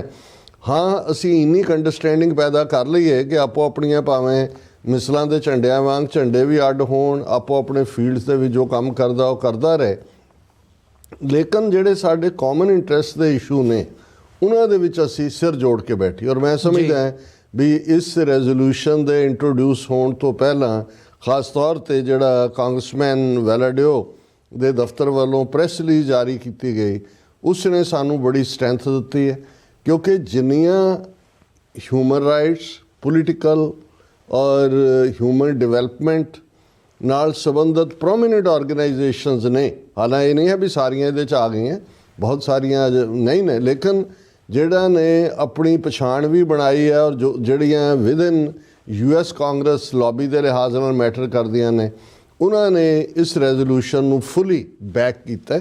ਔਰ ਇਹ ਗੱਲ ਮੈਂ ਨਹੀਂ ਕਹਿ ਰਿਹਾ, ਇਹ ਕਾਂਗਰਸਮੈਨ ਵੈਲਾਡਿਓ ਦੇ ਆਫਿਸ ਵੱਲੋਂ ਜਾਰੀ ਪ੍ਰੈਸ ਰਿਲੀਜ਼ ਦੇ ਵਿੱਚ ਕਿਹਾ ਗਿਆ ਜੀ। ਔਰ ਇਸ ਦੇ ਵਿੱਚ ਮੁੱਖ ਤੌਰ 'ਤੇ ਜਿਹੜੀਆਂ ਜਥੇਬੰਦੀਆਂ ਨੇ ਇਹ ਰੈਜ਼ੋਲੂਸ਼ਨ ਇੰਟਰੋਡਿਊਸ ਕਰਵਾਉਣ 'ਚ ਔਰ ਪਾਸ ਜਿਹੜਾ ਪੇਸ਼ ਕਰਾਉਣ 'ਚ ਰੋਲ ਅਦਾ ਕੀਤਾ, ਉਹਨਾਂ 'ਚ ਅਮਰੀਕਨ ਗੁਰਦੁਆਰਾ ਪ੍ਰਬੰਧਕ ਕਮੇਟੀ ਹੈ। ਔਰ ਅਮਰੀਕਨ ਗੁਰਦੁਆਰਾ ਪ੍ਰਬੰਧਕ ਕਮੇਟੀ ਦੇ ਐਕਟਿੰਗ ਪ੍ਰਧਾਨ ਭਾਈ ਗੁਰਦੇਵ ਸਿੰਘ ਕਲਾਮਾਜ਼ੂ ਮਿਸ਼ੀਗਨ, ਉਹਨਾਂ ਦੀ ਸਟੇਟਮੈਂਟ ਵੀ ਜਿਹੜੀ ਹੈ ਇਸ ਪ੍ਰੈਸ ਰਿਲੀਜ਼ ਦਾ ਹਿੱਸਾ ਹੈ। ਇਸੇ ਤਰ੍ਹਾਂ ਅਮਰੀਕਨ ਸਿੱਖ ਕਾਕਸ ਕਮੇਟੀ ਹੈ, ਜਿਸ ਦੇ ਕੋਆਰਡੀਨੇਟਰ ਡਾਕਟਰ ਪਿਤਪਾਲ ਸਿੰਘ ਹੋਰਾਂ ਦਾ ਕਮੈਂਟ ਵੀ ਇਸ ਸਟੇਟਮੈਂਟ ਦਾ ਹਿੱਸਾ ਹੈ। ਇਸੇ ਤਰ੍ਹਾਂ ਇਨਸਾਫ, ਜਿਨ੍ਹਾਂ ਨੇ ਪੰਜਾਬ ਦੇ ਵਿੱਚ ਬਹੁਤ ਵਧੀਆ ਕੰਮ ਕੀਤਾ ਹੈ, ਜਿੱਥੇ ਕਿ ਉਹਨਾਂ ਨੇ ਡਾਟਾ ਕਲੈਕਸ਼ਨ ਦੇ ਵਿੱਚ ਔਰ ਜਿਹੜੇ ਪੁਲਿਸਮੈਨ ਪੰਜਾਬ 'ਚ ਸਿੱਖ ਕਿਲਿੰਗ ਦੇ ਵਿੱਚ ਇਨਵੋਲਵ ਰਹੇ, ਉਹਨਾਂ ਪ੍ਰਤੀ ਬਹੁਤ ਸਾਰੀ ਜਾਣਕਾਰੀ ਉਹਨਾਂ ਨੇ ਜੁਟਾਈ ਹੈ। ਉਹਨਾਂ ਦੇ ਵੀ ਜਿਹੜੇ ਡਾਇਰੈਕਟਰ ਨੇ, ਉਹਨਾਂ ਦਾ ਕਮੈਂਟ ਹੈ ਜੈਕਾਰਾ ਮੂਵਮੈਂਟ। ਜੈਕਾਰਾ ਮੂਵਮੈਂਟ ਬੇਸ਼ੱਕ ਇੱਕ ਕੈਂਪ ਮੂਵਮੈਂਟ ਦੇ ਤੌਰ 'ਤੇ ਜਿੰਨਾ ਕੁ ਮੇਰੇ ਮਾਈਂਡ ਸੀ ਯੰਗਸਟਰਸ ਦੀ ਸ਼ੁਰੂਆਤ ਹੋਈ, ਪਰ ਹੁਣ ਅੱਗੇ ਵੱਧਦੇ ਜਿਹੜੀ ਇੱਕ ਐਕਟੀਵਿਟੀ ਜਿਹਦਾ ਅਸੀਂ ਨੈਕਸਟ ਵੀਕ 'ਚ ਡਿਟੇਲ 'ਚ ਜ਼ਿਕਰ ਕਰਾਂਗੇ ਕਿ ਜੈਕਾਰਾ ਮੂਵਮੈਂਟ ਨੇ ਈਵਨ ਇਸ 40ਵੀਂ ਐਨੀਵਰਸਰੀ ਦੇ ਮੌਕੇ ਘੱਲੂਘਾਰਾ 84 ਦੀ ਇੱਕ ਇਨਸਾਫ ਮਾਰਚ ਵੀ ਸ਼ੁਰੂ ਕੀਤਾ ਹੋਇਆ, ਜਿਹੜਾ ਉਹਨਾਂ ਦੇ ਅੱਡ ਸ਼ਹਿਰਾਂ 'ਚੋਂ ਗੁਜ਼ਰਦਾ ਹੋਇਆ। ਜਿੱਦਣ ਅਸੀਂ ਲੈਂਡ ਕਰਨਾ ਹੈ ਕੈਲੀਫੋਰਨੀਆ, ਉਸ ਤੋਂ ਅਗਲੇ ਦਿਨ ਫਰਾਈਡੇ ਵਾਲੇ ਦਿਨ, ਸ਼ਾਇਦ 31 ਅਕਤੂਬਰ ਹੈ ਜਾਂ 1 ਨਵੰਬਰ ਹੈ, ਮੈਨੂੰ ਡੇਟ ਯਾਦ, ਉਦੋਂ ਸੈਕਰਾਮੈਂਟੋ ਕੈਪੀਟਲ ਉਹਨਾਂ ਨੇ ਐਂਡ ਕਰਨਾ ਔਰ ਉਹ ਗੁਰਦੁਆਰਿਆਂ 'ਚੋਂ ਪੈਦਲ ਬਹੁਤ ਸਾਰੇ ਨੌਜਵਾਨ ਬੱਚੇ ਬੱਚੀਆਂ ਮਾਰਚ ਕਰ ਰਹੇ ਨੇ, ਅੱਡ ਗੁਰਦੁਆਰਿਆਂ 'ਚੋਂ ਪੜਾਅ ਕਰਦੇ ਨੇ ਔਰ ਫਿਰ ਜਿਹੜਾ ਹੈ ਉਹ ਅੱਗੇ ਵੱਧਦੇ ਨੇ। ਸੋ ਇਹ ਕਈ ਦਿਨਾਂ ਤੋਂ ਮਾਰਚ ਚੱਲ ਰਿਹਾ। ਸੋ ਅਸੀਂ ਵੀ ਉਸ ਦੇ ਵਿੱਚ ਸ਼ਮੂਲੀਅਤ ਕਰਾਂਗੇ। ਫਾਈਨਲ ਡੇ ਜਿੱਦਣ ਸੈਕਰਾਮੈਂਟੋ ਕੈਪੀਟਲ ਦੇ ਉੱਤੇ, ਜਿਹੜੀ ਕੈਲੀਫੋਰਨੀਆ ਦੀ ਕੈਪੀਟਲ ਹੈ, 10 ਵਜੇ ਤੋਂ 2 ਵਜੇ ਤੱਕ ਓਪਨ, ਜਿਹਦੇ 'ਚ ਲਾਅ ਮੇਕਰ ਆ ਕੇ ਐਡਰੈਸ ਵੀ ਕਰਨਗੇ ਔਰ ਕਮਿਊਨਿਟੀ ਲੀਡਰ ਵੀ ਕਰਨਗੇ। ਸੋ ਉਹਨਾਂ ਨੇ ਵੀ, ਜੈਕਾਰਾ ਨੇ ਵੀ ਇਸ ਰੈਜ਼ੋਲੂਸ਼ਨ ਨੂੰ ਐਂਡੋਰਸ ਕੀਤਾ। Sikh American legal defense and education fund, ਜਿਸ ਨੂੰ ਸੈਲਡੈਫ ਕਹਿੰਦੇ ਨੇ, ਹਾਲਾਂ ਬਹੁਤ ਵਾਰ ਜਿਹੜੀ ਸੈਲਡੈਫ ਦੀ ਪੋਜੀਸ਼ਨ ਰਹੀ ਹੈ ਪਿਛਲੇ ਸਾਰੇ ਪੀਰੀਅਡ 'ਚ ਨਾਨ ਪੋਲੀਟੀਕਲ, ਉਹਨਾਂ ਨੇ ਵਿਦਿਨ ਅਮਰੀਕਾ ਉਹ FBI ਨਾਲ ਮਿਲ ਕੇ ਕੰਮ ਕਰਦੇ ਨੇ, ਡਾਟਾ ਕਲੈਕਸ਼ਨ ਦਾ ਹੈ, ਹੀਟ ਕ੍ਰਾਈਮ ਦੇ ਉੱਤੇ ਹੈ, ਬਟ ਬਹੁਤ ਵਾਰ ਉਹ ਜਦੋਂ ਕੋਈ ਪੋਲੀਟੀਕਲ ਕੰਟੈਂਟ ਵਾਲੀ ਗੱਲ ਆਉਂਦੀ ਹੈ ਤਾਂ ਡਿਸਕਸ ਕਰਦੇ ਨੇ। ਪਰ ਇਹ ਬਹੁਤ ਚੰਗੀ ਗੱਲ ਹੈ ਕਿ ਹੁਣ ਜਦੋਂ ਨਵੰਬਰ 84 ਜਾਂ ਜੂਨ 84 ਨਸਲਕੁਸ਼ੀ ਦੀ ਗੱਲ ਆਉਂਦੀ ਹੈ ਤਾਂ ਇਹ ਜਿਹੜੇ ਨੇ ਸਾਰੇ ਹੀ ਉਸ ਦਾ ਹਿੱਸਾ ਬਣੇ ਨੇ। ਇਸੇ ਤਰ੍ਹਾਂ ਸਿੱਖ ਕੋਲੀਸ਼ਨ, ਹੁਣ ਸਿੱਖ ਕੋਲੀਸ਼ਨ ਬਹੁਤ ਪਾਵਰਫੁਲ, ਖਾਸ ਤੌਰ 'ਤੇ ਲੀਗਲ ਡਿਫੈਂਸ ਦੇ ਲਈ ਇਹਨਾਂ ਦਾ ਆਪਣਾ ਕੰਮ ਕਰਨ ਦਾ ਢੰਗ ਹੈ। ਉਸਨੇ ਆਪਣਾ ਜਲਵਾ ਵੀ ਦਿਖਾਇਆ ਹੋਇਆ ਬਹੁਤ ਵਾਰ, ਜਿਹੜੇ ਹੇਟ ਕ੍ਰਾਈਮ ਨਾਲ ਸੰਬੰਧਿਤ ਜਾਂ ਜਿਹੜੀਆਂ people's union of civil liberties ਔਰ PUCL, ਇਹਨਾਂ ਸਾਰਿਆਂ ਦੇ ਨਾਲ ਮਿਲ ਕੇ ਉਹਨਾਂ ਨੇ ਵੀ ਇਸ ਨੂੰ ਇੰਟਰੋਡਿਊਸ ਕੀਤਾ। ਸਿੱਖ ਕੋਆਰਡੀਨੇਸ਼ਨ ਕਮੇਟੀ ਈਸਟ ਕੋਸਟ, ਜ਼ਾਹਰ ਹੈ ਭਾਈ ਹਿੰਮਤ ਸਿੰਘ ਦੇ ਨਾਂ ਤੋਂ ਜਾਂ ਉਹਨਾਂ ਇਸ ਕਮੇਟੀ ਦੇ ਕੰਮ ਤੋਂ ਕੌਣ ਜਾਣੂ ਨਹੀਂ ਹੈ, ਔਰ ਆਲਮੋਸਟ 100 ਤੋਂ ਜ਼ਿਆਦਾ ਗੁਰਦੁਆਰਿਆਂ ਦਾ ਇਹ ਈਸਟ ਕੋਸਟ ਦਾ ਜਿਹੜਾ ਸਮੂਹ ਹੈ, ਔਰ ਇਹ ਬਹੁਤ ਜਿਹੜਾ ਚੰਗਾ ਅੰਦਾਜ਼ ਦੇ ਵਿੱਚ ਪੋਲੀਟੀਕਲ ਇਸ਼ੂਜ਼ ਦੇ ਉੱਤੇ ਵੀ ਖੁੱਲ੍ਹ ਕੇ ਸਟੈਂਡ ਲੈਂਦੇ ਨੇ। ਔਰ ਯੂਨਾਈਟਿਡ ਸਿੱਖਸ, ਜਿਨ੍ਹਾਂ ਦੇ ਆਲਮੋਸਟ, ਜੇ ਮੈਂ ਗਲਤ ਨਾ ਹੋਵਾਂ, 12-13 ਮੁਲਕਾਂ ਦੇ ਵਿੱਚ ਆਪਣੇ ਚੈਪਟਰ ਨੇ।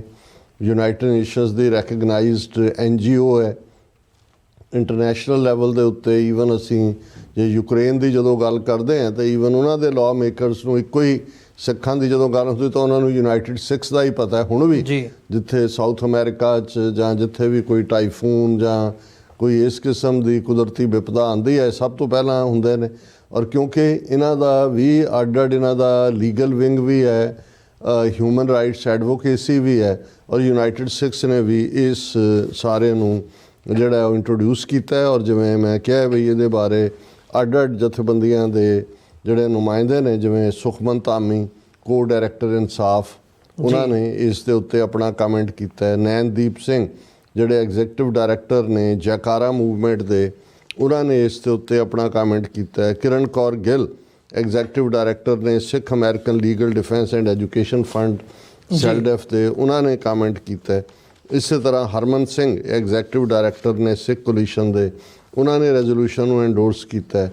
ਹਿੰਮਤ ਸਿੰਘ ਸਿੱਖ ਕੋਆਰਡੀਨੇਸ਼ਨ ਕਮੇਟੀ ਈਸਟ ਕੋਸਟ, ਉਹਨਾਂ ਨੇ ਐਂਡੋਰਸ ਕੀਤਾ ਹੈ। ਔਰ ਹਰਦਿਆਲ ਸਿੰਘ ਯੂਨਾਈਟਿਡ ਸਿੱਖਸ, ਉਹਨਾਂ ਨੇ ਇੰਟਰੋਡਿਊਸ ਕੀਤਾ। ਔਰ ਉਹਨਾਂ ਨੇ ਬੜੇ ਮਜ਼ਬੂਤ ਲਫ਼ਜ਼ਾਂ ਦੇ ਵਿੱਚ ਕਿਹਾ ਕਿ as a global humanitarian organisation, United Sikhs has long championed the cause of justice and human rights for the Sikh community. The introduction of this resolution in US Congress is a watershed moment for our community's struggle for truth and justice. It's an acknowledgement that the international community is listening, and it reinforces our collective resolve to ensure that the horrors of 1984 are neither ignored nor repeated. We extend our deepest gratitude to Congressman Valadeo for his leadership and solidarity. ਔਰ ਮੈਂ ਸਮਝਦਾ ਵੀ ਇਸ resolution 'ਚ ਕੀ ਹੈ, ਇਸ ਦੀ ਗੱਲ ਕਰਨ ਤੋਂ ਪਹਿਲਾਂ ਇਸ ਸਾਰੇ ਐਫਰਟ ਨੂੰ ਜਿਨ੍ਹਾਂ ਨੇ ਲੀਡ ਕੀਤਾ, ਕੋਆਰਡੀਨੇਟ ਕੀਤਾ, ਲੰਬਾ ਸਮਾਂ ਜਿਹੜੇ ਕੋਲੋਂ ਪੈਸੇ ਖਰਚ ਕੇ, ਜਿਨ੍ਹਾਂ ਨੇ ਜਿੱਥੇ ਪਾਕਿਸਤਾਨ ਦੇ ਵਿੱਚ ਸਿੱਖ ਗੁਰਦੁਆਰਿਆਂ ਦੀ ਸਾਂਭ ਸੰਭਾਲ ਵਾਲੇ ਰੋਲ ਨੂੰ ਵੀ ਬੜੀ ਬਾਖੂਬੀ ਨਿਭਾਇਆ, ਉੱਥੇ ਜਿਹੜੀ ਇਸ ਵੇਲੇ ਅਮਰੀਕਨ ਸਿੱਖ ਕਾਂਗਰੈਸ਼ਨਲ ਕਾਕਸ ਹੈ ਉਸ ਦੇ ਨਾਲ ਵੀ ਉਹ ਕੋਆਰਡੀਨੇਟ ਕਰਦੇ ਨੇ, ਡਾਕਟਰ ਪ੍ਰਿਤਪਾਲ ਸਿੰਘ। ਔਰ ਉਹਨਾਂ ਨੇ ਜਿਹੜਾ ਇਹ ਕਿਹਾ ਕਿ thank you American Sikh congressional caucus chair representative David Valadao and representative Jim Costa for introducing a bipartisan US Congress resolution recognizing the 1984 Sikh Genocide, an important step towards justice and accountability. ਇਹ ਬੜੀ important ਹੈ ਗੱਲ, ਇੱਕ step forward ਹੈ, ਗੱਲ ਇੱਥੇ ਰੁਕੇਗੀ ਨਹੀਂ, ਅਜੇ ਇੰਟਰੋਡਿਊਸ ਹੋਇਆ। It may take a long time before ਇਸ ਨੂੰ ਕਾਂਗਰਸ ਪਾਸ ਕਰਦੀ ਹੈ, ਫਿਰ ਇਹਨੂੰ ਸੈਨੇਟ ਦੀ ਮਨਜ਼ੂਰੀ ਹੁੰਦੀ ਹੈ। ਪਰ ਵਾਂਸ ਅਸੀਂ ਉਸ ਪਾਸੇ ਤੁਰ ਗਏ ਫਿਰ ਅਕਾਊਂਟੇਬਿਲਟੀ ਹੋਏਗੀ। ਔਰ ਅਕਾਊਂਟੇਬਿਲਟੀ ਦਾ ਮਤਲਬ ਫਿਰ ਇਹ ਮਹਿਜ਼ ਇਹ ਨਹੀਂ ਹੈ ਕਿ ਜੀ ਉਹ ਜਗਦੀਸ਼ ਟਾਈਟਲਰ ਅੰਦਰ ਚਲਾ ਗਿਆ ਕਿ ਬਾਹਰ ਆ ਗਿਆ ਕਿ ਸੱਜਣ ਕੁਮਾਰ ਅਤੇ ਪ੍ਰਕਾਸ਼ ਸ਼ਾਸਤਰੀ ਨੂੰ, ਇਹ ਨਹੀਂ ਹੈ। ਫਿਰ ਨੇਸ਼ਨਸ ਜਦੋਂ ਜੈਨੋਸਾਈਡ ਦਾ ਹਿਸਾਬ ਲੈਂਦੇ ਨੇ ਅਤੇ ਉਹਦੇ 'ਚੋਂ ਨੇਸ਼ਨਹੁੱਡ ਨਿਕਲਦਾ। ਸੋ ਇਹ ਸਾਡਾ ਇਹਦੇ ਲਈ ਅਕਾਊਂਟੇਬਿਲਟੀ ਇੰਟਰਨੈਸ਼ਨਲ ਕ੍ਰਿਮੀਨਲ ਕੋਰਟਸ ਦੇ ਵਿੱਚ, ਇੰਡੀਅਨ ਸਟੇਟ ਰੈਪਰੇਸ਼ਨਸ, ਐਂਡ ਫਾਈਨਲੀ ਜਿਵੇਂ ਅਸੀਂ ਕੱਲ੍ਹ ਜਦੋਂ ਵਰਲਡ ਸਿੱਖ ਪਾਰਲੀਮੈਂਟ ਦੀ ਸਟੇਟਮੈਂਟ ਦੀ ਗੱਲ ਕੀਤੀ ਅਤੇ ਅਸੀਂ ਉਹਨਾਂ ਨੇ ਬੜੀ ਕ੍ਰਿਸਪ ਅੰਦਾਜ਼ ਦੇ ਵਿੱਚ ਕਿਹਾ ਸੀ ਕਿ ਭਾਈ ਅਸੀਂ ਵਿਕਟਮ ਹੈ, ਸਾਡਾ ਤੁਹਾਨੂੰ ਸਭ ਨੂੰ ਪਤਾ ਹੈ। ਹੁਣ ਜਿਹੜਾ ਤੁਸੀਂ ਜਿਹੜੇ ਗਲੋਬਲ ਪਾਲਿਸੀ ਮੇਕਰ ਨੇ ਉਹ ਸਿੱਖ ਨੇਸ਼ਨ, ਸਾਡਾ ਰਾਈਟ ਆਫ ਸੈਲਫ ਡਿਟਰਮੀਨੇਸ਼ਨ, ਇਹਨੂੰ ਰੈਕਗਨਾਈਜ਼ ਕਰਨ। ਔਰ ਮੈਂ ਦੇਖ ਰਿਹਾ ਸੀ ਕਿ ਨੈਟੋ ਦੇ ਮਿਸਟਰ ਗੁੰਥਰ ਫੈਲਿੰਗਰ ਜਾਨ, ਉਹਨਾਂ ਨੇ ਅੱਜ ਕਾਮੈਂਟ ਕਰਕੇ ਕਿਹਾ ਕਿ I endorse the Sikh nations drive for independence to break away from genocidal BRICS India. ਇਹ ਇੱਕ ਵੱਖਰੀ ਡਿਬੇਟ ਹੈ ਕਿ ਬ੍ਰਿਕਸ ਦੇ ਬਹਾਨੇ ਇੰਡੀਆ ਜਿਹੜਾ ਹੁਣ ਰੂਸ ਦੇ ਔਰ ਚੀਨ ਦੀ ਕੱਛ 'ਚ ਆ ਵੜਿਆ। ਸੋ ਇਹ ਹਮਾਇਤ ਦੀ ਗੱਲ ਹੈ। ਰੈਜ਼ੋਲੂਸ਼ਨ ਬੜਾ ਜਿਹੜਾ ਫੈਕਟਸ ਦੇ ਉੱਤੇ ਬੇਸਡ ਹੈ ਔਰ ਜਿਵੇਂ ਵੇਅਰ ਐਜ਼ ਦੇ ਨਾਲ ਇਹਦੀ ਸ਼ੁਰੂਆਤ ਹੁੰਦੀ ਹੈ ਕਿ ਸਿੱਖ ਧਰਮ ਪੰਜਵਾਂ ਦੁਨੀਆ ਦਾ ਵੱਡਾ ਧਰਮ ਹੈ ਔਰ ਸਾਊਥ ਏਸ਼ੀਆ ਦੇ ਵਿੱਚ ਇਹ ਪੈਦਾ ਹੋਇਆ ਔਰ ਇਹ ਇੱਕ ਰੱਬ 'ਚ ਯਕੀਨ ਰੱਖਣ ਵਾਲਾ ਔਰ ਇਸ ਦੀਆਂ ਵੈਲਿਊਜ਼ ਸੱਚ, ਇਨਸਾਨੀਅਤ ਦੀ ਸੇਵਾ ਅਤੇ ਨਿਆਂ, ਜਸਟਿਸ ਦੇ ਉੱਤੇ ਖੜੀਆਂ ਨੇ। ਔਰ ਫਿਰ ਉਹਨਾਂ ਨੇ ਇੱਕ ਫਿਗਰ ਜ਼ਰੂਰ, ਮੈਂ ਜਿਹਦੇ ਨਾਲ ਸਹਿਮਤ ਨਹੀਂ ਹੈ, ਪਰ ਕਿਉਂਕਿ ਅਮਰੀਕਾ ਦੇ ਵਿੱਚ ਧਰਮ ਦਾ ਖਾਨਾ ਨਹੀਂ ਹੁੰਦਾ ਜਦੋਂ ਸੈਂਸਸ ਹੁੰਦੀ ਹੈ। ਹਾਲਾਂਕਿ ਮੇਰਾ ਆਪਣਾ ਅੰਦਾਜ਼ਾ ਕਿ ਇਸ ਵੇਲੇ over 1 million, may be close to 1.5 million Sikh America 'ਚ ਹੋਣ।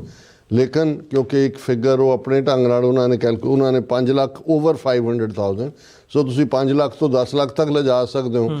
ਪਰ ਅਸੀਂ ਇਹ ਸਮਝਦੇ ਹਾਂ ਵੀ ਇਹ ਸਾਨੂੰ ਅਲਟੀਮੇਟਲੀ ਕਿਸੇ ਨਾ ਕਿਸੇ ਹਵਾਲੇ ਨਾਲ ਇਹਨੂੰ ਕਰੈਕਟ ਕਰਨਾ ਹੋਏਗਾ ਕਿ ਬਈ ਫਿਗਰ ਸਾਡੀ ਠੀਕ ਆਏ। ਉਹਨਾਂ ਨੇ ਕਿਹਾ ਵੀ, ਪਰ ਉਹਨਾਂ ਨੇ ਬੈਕਗਰਾਊਂਡ ਦਿੱਤਾ ਕਿ ਲਗਭਗ 120 ਸਾਲ ਪਹਿਲਾਂ ਸਿੱਖ ਅਮਰੀਕਾ ਦੇ ਵਿੱਚ ਆਏ ਔਰ ਉਹਨਾਂ ਨੇ ਫਾਰਮਸ ਦੇ ਵਿੱਚ ਕੰਮ ਕੀਤਾ, ਲੰਬਰ ਮਿਲਸ ਕੀਤਾ, ਮਾਈਨਸ ਕੀਤਾ, ਵੈਸਟਰਨ ਪੈਸੀਫਿਕ ਰੇਲ ਰੋਡ ਬਣਾਉਣ ਦੇ ਵਿੱਚ ਆਪਣਾ ਯੋਗਦਾਨ ਪਾਇਆ ਔਰ ਸਬਸੀਕੁਐਂਟਲੀ ਇਹ ਅਮਰੀਕਾ ਦੀ ਆਲਮੋਸਟ ਹਰ ਸਟੇਟ ਔਰ ਟੈਰੀਟਰੀ 'ਚ ਸੈਟਲ ਹੋਏ, ਜਿਹਦੇ 'ਚ ਉਹਨਾਂ ਨੇ ਅਮਰੀਕਾ ਦੇ ਸੋਸ਼ਲ, ਕਲਚਰਲ ਅਤੇ ਇਕਨੋਮਿਕਲ ਇਹਨਾਂ ਤਿੰਨੋਂ ਸ਼ੋਬਿਆਂ ਦੇ ਵਿੱਚ ਜਿਹੜਾ ਵੱਡਾ ਯੋਗਦਾਨ ਪਾਇਆ ਉਹਦੀ ਪ੍ਰੋਗਰੈਸ ਦੇ ਵਿੱਚ। ਇਸੇ ਤਰ੍ਹਾਂ ਸਿੱਖ ਅੱਡ ਫੀਲਡਸ ਦੇ ਵਿੱਚ ਵੀ ਉਹਨਾਂ ਦੀ ਬੜੀ ਯੂਨੀਕ ਕੰਟਰੀਬਿਊਸ਼ਨ ਹੈ, ਜਿਹਦੇ 'ਚ art, music, trucking, agriculture, information technology, law, medicine and many more. ਸੋ ਇਹ ਫਿਰ ਉਹਨਾਂ ਨੇ ਕਿਹਾ ਕਿ ਵੀ ਇਹ ਜਿਹੜਾ whereas systematic and orchestrated genocidal violence was perpetrated against Sikhs in 1984 in the capital territory of Delhi, the states of Jharkhand, Madhya Pradesh, Haryana, Uttarakhand, Bihar, Uttar Pradesh, West Bengal, Himachal Pradesh, Rajasthan, Odisha, Chhattisgarh, Tripura, Tamil Nadu, Gujarat, Andhra, Kerala and Maharashtra and India administered Jammu and Kashmir।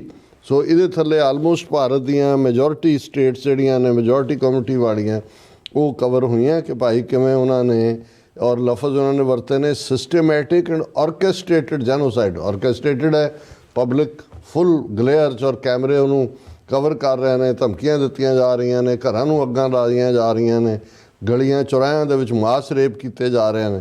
ਇਸ level ਦਾ ਜਿਹੜਾ part ਹੈ ਉਹ ਪਹਿਲਾਂ ਉੱਥੇ ਸ਼ਾਇਦ ਹੀ ਕਦੇ ਉਹ recorded ਹੋਇਆ ਹੋਏ।